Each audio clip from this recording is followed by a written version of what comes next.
The Jade Chamber is floating into the sky! But it seems to be tied down by something. That's because it's not finished. Hey, Byron! And hey, Beto! And hey, person Paimon doesn't know?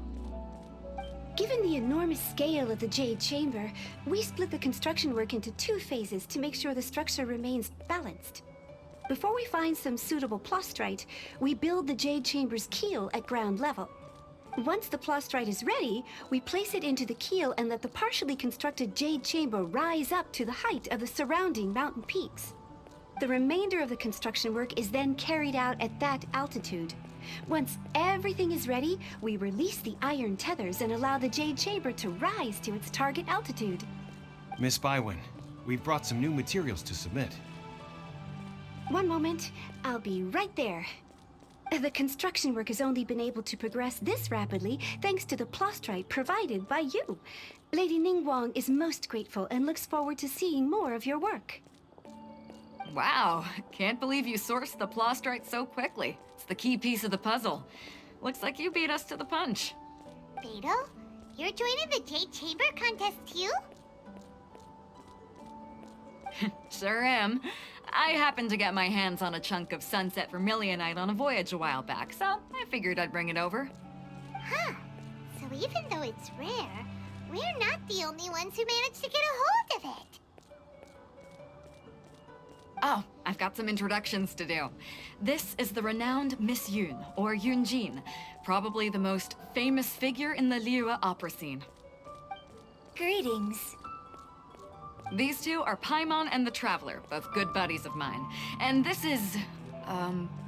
sorry, not sure we've met. Shenhe. I am their... friend. Good to meet you. A friend of a friend is my friend too. Or, as I like to say, a mate of a crewmate is part of the crew. Miss Yoon is also here for the contest. Turns out she needed to borrow a boat, so we came together. It's an honor to finally meet you both. I've heard much about you. Miss Shenhe, though we are only meeting for the first time, I have a feeling that we will get along very well indeed. To be honest with you all, I am in great need of this opportunity to ask Lady Ningguang a question. That's why I joined the contest. Thanks to my father's connections, I was able to acquire a specimen of the plastrite required. Fortunately, it was approved for submission, despite being a little on the diminutive side. Wow. So it looks like the 3 of us are competitors now. Excuse me for prying, Miss Shenhe, but are you competing as well? No, I don't have any questions for Ningguang. I just wanted to help him win. In that case, I have a proposal to make. Lady Ningguang said that the first 3 contestants to procure all 3 materials will be awarded the chance to ask a question. Well, there are 3 teams here. We can split the prize between us. Instead of competing against each other, we could work together to secure the top 3 places between us. What do you think? Sounds great, but how does that change things exactly? I think I see where you're going with this, Miss Yoon. The plastrite was the most difficult item to source by a long shot. Luckily, all 3 of us managed to get our hands on it. The 2 remaining items aren't quite so rare, so as long as one of us finds a way to source it, the other 2 can hop on the bandwagon. How'd I do? Is that what you had in mind? Precisely. Huh. Interesting approach. Okay then. All right, I'll go first. I have some leads on these wonder cores. From what I've heard, the core itself is really not that difficult to make. The hard part is getting hold of the ore used as raw materials. I'm gonna head back to the ship and ask Suling if he's heard of them. You guys...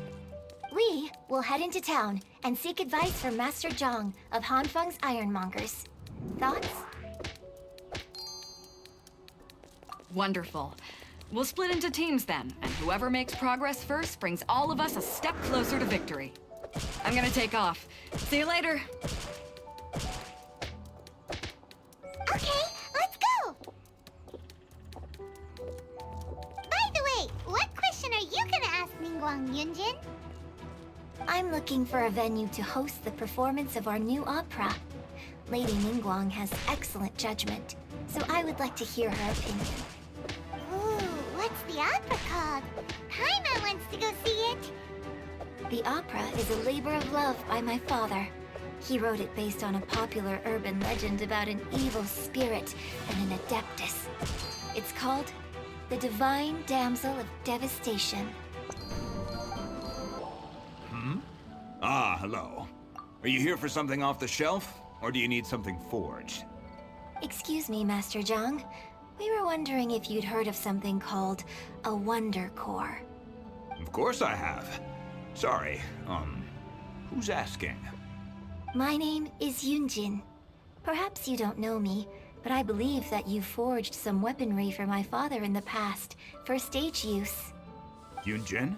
Stage use? Oh, so you must be Miss Yoon. Sorry, my brain's finally caught up. It's not used to doing much beyond bashing a hammer all day. Everyone's heard of you, Miss Yoon. Even folks who don't make it to the opera all that often. Like myself. So, you're here to ask about Wonder Cores, huh? As it happens, I do know how to make them. Matter of fact, I made some for Lady Ningguang back when she was building the original Jade Chamber. The types of ore needed to make Wonder Cores are a little hard to come by. Lady Ningguang supplied them herself last time. I don't suppose you've brought any yourselves? No, we were gonna ask you what kinds of ore we need. Sure. Well, you'll need two kinds. Star Splinter Iron and Subrosium.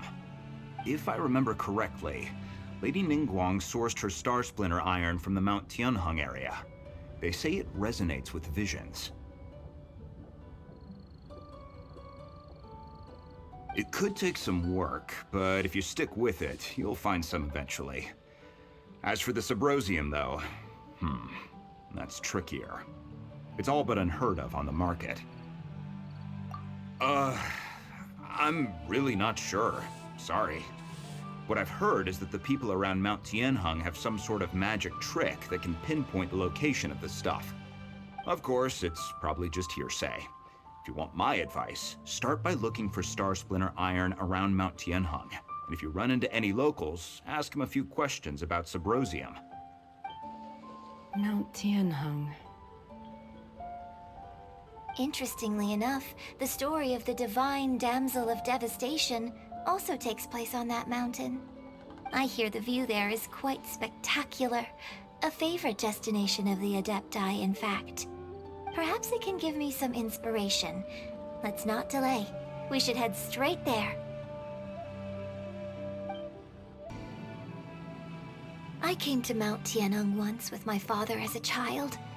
I remember it being such a long climb that I could barely feel my legs by the time we reached the top. This is quite a trip down memory lane for me. Look at these majestic, towering peaks, and the gently flowing streams.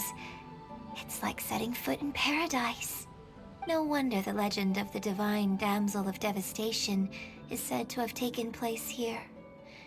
Adepti wander oft where mortals seldom stride. Indeed, this looks like a place that one might expect to be frequented by Adepti. The Divine Damsel of Devastation is your upcoming opera, right? And the story takes place in Mount Tianheng. Huh. Seems like you have a real connection with this place. What's the story about, though? It's the story of a girl becoming a hero. Cool. A hero story? They're Paimon's favorite! The legend first arose in this area. It is said that there used to be a prosperous village on the mountain. In that village, there was a loving couple who were completely devoted to one another. One day, a terrifying monster appeared.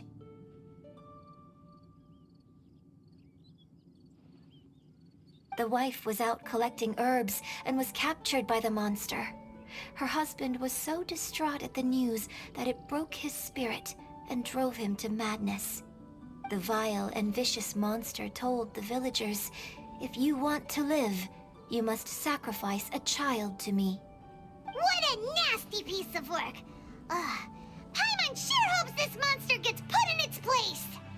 But the monster was so terrible and so strong that all within the village were terrified of it. They had no choice but to give in to the monster's demand. Just while they were discussing whose child would be given over to the monster, a little girl suddenly stood up and came forward. No! Don't do it, little girl! Unbeknownst to anybody else, she was concealing an exorcist's blade. She approached the monster's lair, feigning fear and trepidation. When she finally arrived, she courageously drew her sword and entered into a fierce struggle with the monster, from which she eventually emerged as the victor. Her extraordinary abilities drew the attention of the Adepti, and they took her as one of their own. Her story became the stuff of legends. But alas, the paths of mortals and Adepti seldom cross, and she would never again re-enter the mortal world. And so, destined to grace the mortal realm for but a brief moment, she vanished like a wisp of smoke into thin air. That's how the opera ends. I really like this story. But I personally think that perhaps the little girl was not as brave as the opera makes her out to be. I'm not sure she deserves all the praise she is given. I've never considered that before. Opera is always an interpretation of the events it purports to portray. A certain degree of deviation from the truth is always inevitable. When my father wrote the script for this play, I suppose his intention was to inspire his audience with the character of the divine damsel. I think it's a great story. The ideal story. Well, it sure inspired Paimon! Let's go get ourselves some Star Splinter Iron! Yeah! Hey, there really is someone here.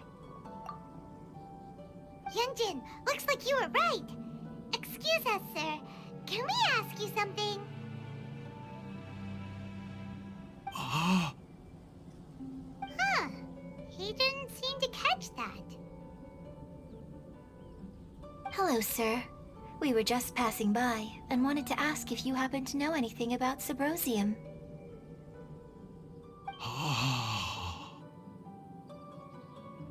Is he trying to tell us to look for clues in the village?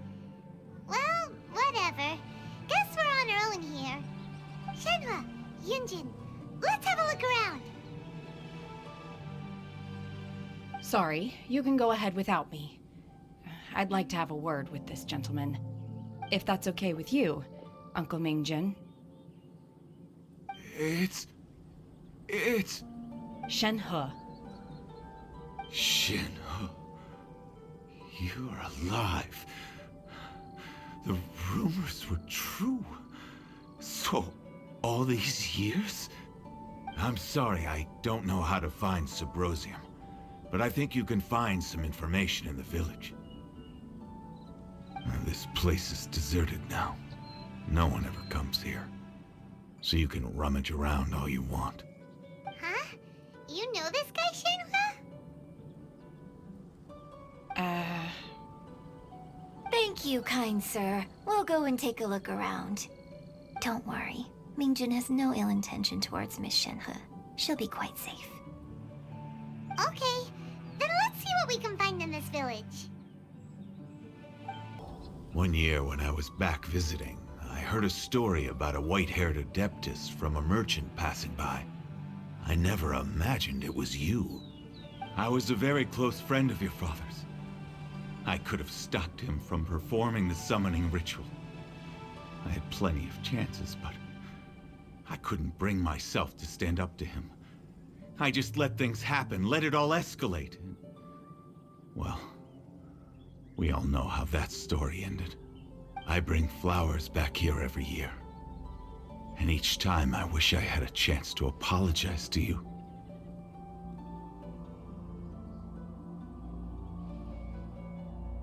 Apologize for what? If you'd stopped him, he'd only have found another way.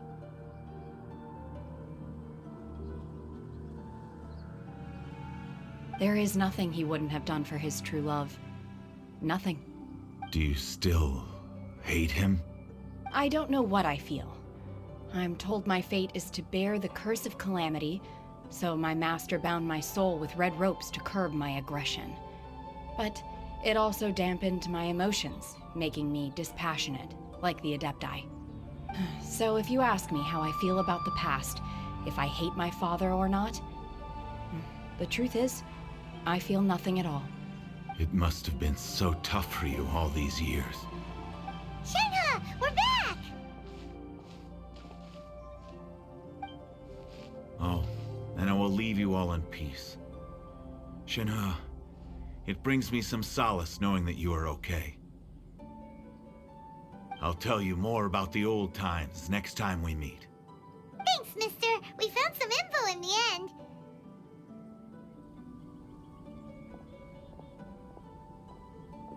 Shenhe, look! This tells us how to find Subrosium. All we gotta do is go to the middle of that lake! Let's go then.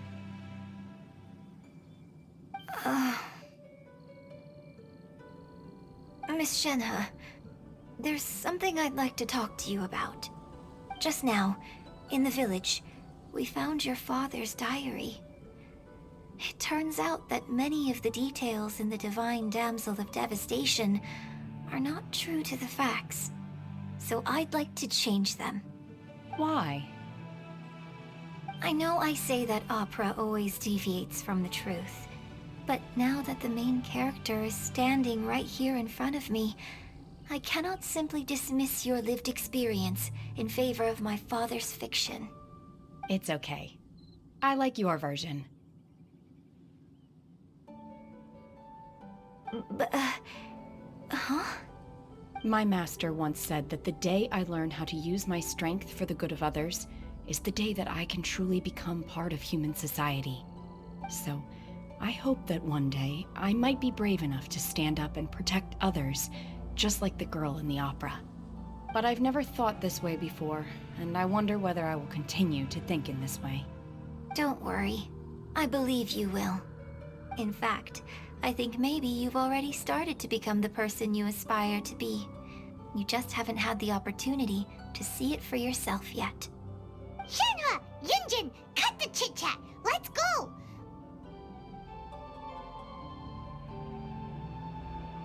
We can't let someone else beat us to it! Oh, goodness. So, are they okay? This is some top quality ore you found. I think I'll get a good end product out of these. Guess now it's my time to shine. Hey everyone, how's the A-team doing? I ran into a bit of a brick wall on my end. Suling's never seen a Wonder Core before, and says it'd take a lot of research for him to get up to speed. Leave the Wonder Cores to me. I'll work on them while you go about your business. Don't worry. It won't take me too long. Much obliged, Master Zhang. We should look into the Adepti sigils next, but where should we find items relating to the Adepti? I'll sort that out. Oh? You got this then? Yes. I have been training with the Adepti for years. I know a thing or two about making sigils. When we first met, I told you I came for the Jade Chamber, not the contest. In fact, I came specifically to deliver Adepti sigils. Master heard that Ningguang was planning to rebuild the Jade Chamber, so she sent me to deliver some Adepti sigils to her. Master also said she hoped that I can take this opportunity to rejoin human society. But now that I'm here, I wonder if I've been removed from the world for too long. There's so much basic knowledge that I lack. Maybe it won't work for me to stay here after all. But either way, I'm very glad to have met you. And I'll take care of those Adepti sigils. Without knowing the ins and outs of your situation, I can't say whether you should stay or not. But now that our paths have crossed, we'll always have a connection. So if you're ever feeling down, come find me on my ship. There'll be a drink waiting for you. Thank you. So, Master Zhang, I'll need to use your facilities to make the sigils. Fine by me. I'm actually curious to see how the Adepti arts work. Maybe I'll learn something.